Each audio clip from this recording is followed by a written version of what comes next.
তো হ্যালো বন্ধুরা, সবাইকে মেরি ক্রিসমাস। সবাই কেমন আছো? ভালো আছো তো? তো আমিও খুব ভালো আছি। এর জন্যই তোমাদের কাছে চলে এসেছি আজকে আর একটা নতুন ছোট্ট মিনি ব্লগ নিয়ে। তো আমি এখানে আজকে বানাবো পনির পকোড়া। তো দেখতেই পারলে তার জন্য আমি আগের থেকেই পনিরগুলো ছোট ছোট করে টুকরো করে লম্বা লম্বা কেটে নিয়েছি। কেটে নেওয়ার পরে আমি এখানে পেঁয়াজ, রসুন আর আদা কুচিয়ে তার পাশে আমি ওখানে কর্নফ্লাওয়ার আর বেসন নিয়ে নিয়েছি। বেসন নিয়ে নেওয়ার পর আমি যেগুলো কুচিয়ে রেখেছিলাম সেগুলো দিয়ে আর আজওয়ান দিয়ে দিলাম। তারপরে হলুদ গুঁড়ো, লঙ্কার গুঁড়ো আর কুচনো কাঁচা লঙ্কা দিয়ে আমি অল্প আর লবণ দিয়ে আর আমি এখানে অল্প অল্প জল দিয়ে আমি ব্যাটারটাকে রেডি করব, কারণ এখানে কর্নফ্লাওয়ার আছে। যদি আমি একবারে জলটা দিই আমার পুরো ব্যাটারটা পাতলা হয়ে যাবে। আর আমি এই রেসিপি এর আগে কখনো বানাইনি পনির পকোড়া, এটা আমার ফার্স্ট।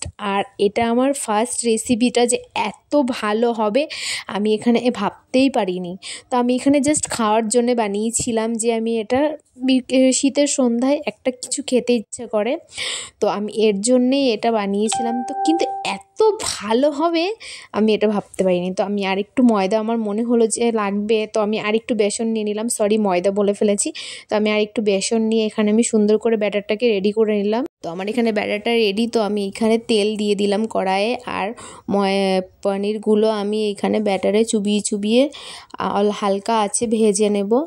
তো আমার পনির তো আমারও খুব ফেভারিট, কিন্তু আমার থেকেও বেশি আমার ছেলের ফেভারিট।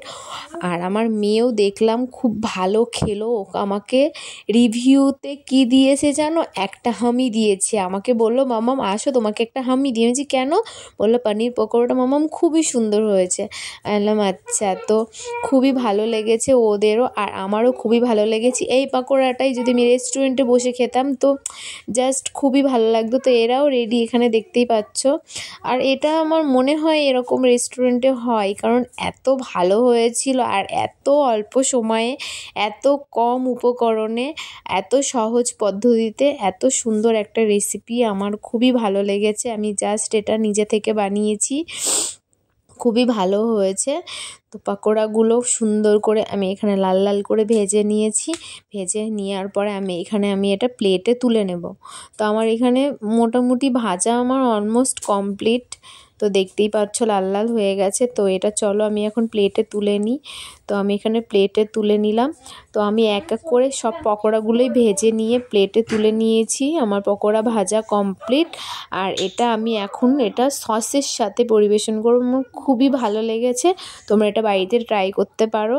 খুবই সুন্দর, খুবই অল্প সময়ে, খুবই অল্প উপকরণে হয়ে যায় এটা রেডি। তোমরা এটা বাড়িতে ট্রাই করতে পারো। Tata, by.